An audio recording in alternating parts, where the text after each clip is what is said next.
So it has just been confirmed today in the US Congress that US aid has been directly funding terrorist organizations across the world like Boko Haram in Nigeria.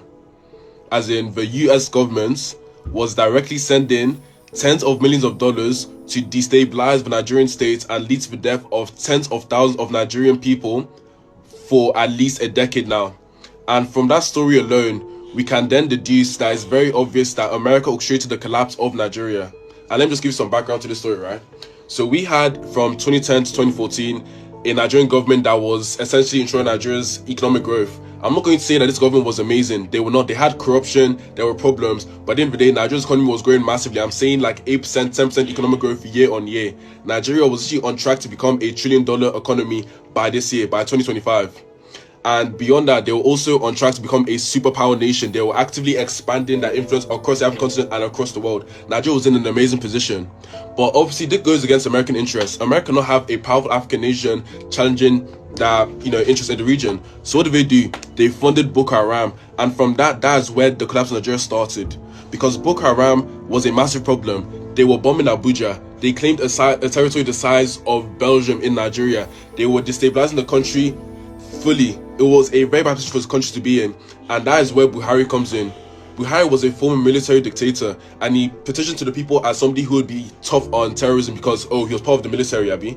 So you can really see that America funding Boko Haram made this guy very popular. And then beyond that, America went as far as banning the sale of weapons to the Nigerian government. So the Nigerian government could not even fight against Boko Haram if they wanted to because they were denied access to any weaponry to fight against them. Why exactly would America ban the sale of weapons and fund a terrorist group at the same time if they're not trying to cause this government to collapse? This is very simple. This is very easy to see. Like, the correlation is right there. But going further, on the eve of the 2015 election, Obama himself, the president of America, made a call to Nigerian people to go for change, to make the right decision. It was very clearly an endorsement, of the opposition candidate Buhari against the incumbent government of Goodluck Jonathan. The American government was actively fighting against the Nigerian state to ensure that the incumbent government lost to Buhari, the opposition candidate. And now we'll see the results of this issue, right? Because America succeeded. They got the incumbent government to lose. Goodluck Jonathan lost the election, and Buhari came to power. And what exactly has been the result of that? The result is America has won. Their interests have been met. Nigeria has collapsed. In the past 10 years since our election, since 2015, Nigeria's economy has gone from roughly $580 billion in 2015 to $200 billion in 2025. In 10 years, our GDP has more than halved. Our GDP per capita right now is less than $1,000. We are at par with nations like Haiti, Somalia, and Congo. Nigeria has fallen off completely. Our military is weakened. Terrorist groups, so many. We have Iswa, we have Lakurara, we have Boko Haram, several different organizations at work in Nigeria right now, destabilizing the state even more. And now we know that America is one that orchestrated all of these activities. Now we know that America wants to destroy Nigeria. These are not just assumptions or someone trying to insinuate. These are serious allegations. Several videos has been done without the persons involved doing the videos and analysis hiding their face or some kind of faceless set of people. And the most shocking part of it, same APC government is still very much in power, and there has not been any tangible statement from them on how to go about offering solutions so that those who are found wanting, so long as all these accusations are concerned, are being brought to book. Today, everybody can testify to the fact that things were not as worse as it is way back 2015, when some persons connived just to drive away a man who did his best, even if at the time we all knew it wasn't that good enough, but far, far better than what Buhari offered us. Even if, as it is today, we still do not know where we are heading. I want to urge the federal government, most especially the presidency, if you all know you did not aid and abet or connived with the USAID sponsoring terrorism just to destabilize our economy, buying so many souls, innocent ones as that, destroying so many businesses. They have to make an official statement, swing it to actions, and check if every analysis so far done by those who have seen it, swing it to actions to find out if all these allegations are truly correct.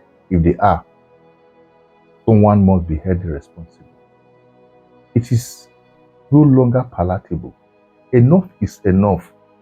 Things like this can't just be swept under the carpet in the name of we don't want to step on so many toes. Is it not shameful and embarrassing that outsiders are not the one analyzing how our one-time fast-growing economy was dwindled as a result of some person's greed? I remember when Ebola broke out, an epidemic that they orchestrated, planned just to destroy Nigeria. Ebele Goodluck Jonathan, a good, loving, peaceful man, made a declaration, whatever it takes for our doctor to find cure, even if it is pesticide, they should go for it so long as it is effective. They should forget about whatever World Health Organization is going to say about it.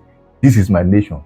In the end, it was curbed by so many persons in some other African countries, yet could not go far as planned by those who intend to use it to destabilize our country. In the end, we remain victorious. That same man, they knew quite all right, even when they were planning to sign Agege into law. Man denied it.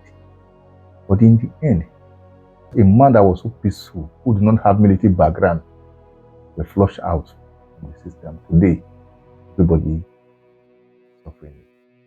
Once again, we can't just be speaking English on a daily basis, most especially those in the helm of affairs. If you know you weren't part of all these atrocities, or the Nigeria government, they should investigate this properly. Enough is enough. Everybody are escaping on a daily basis. If the country is good, none of us will even think of leaving the country, because we have all it takes to have a good economy. Nigeria was such a nation. But I just hope and pray that God give us a good leader. Rescue us. Once again, share. Thank you.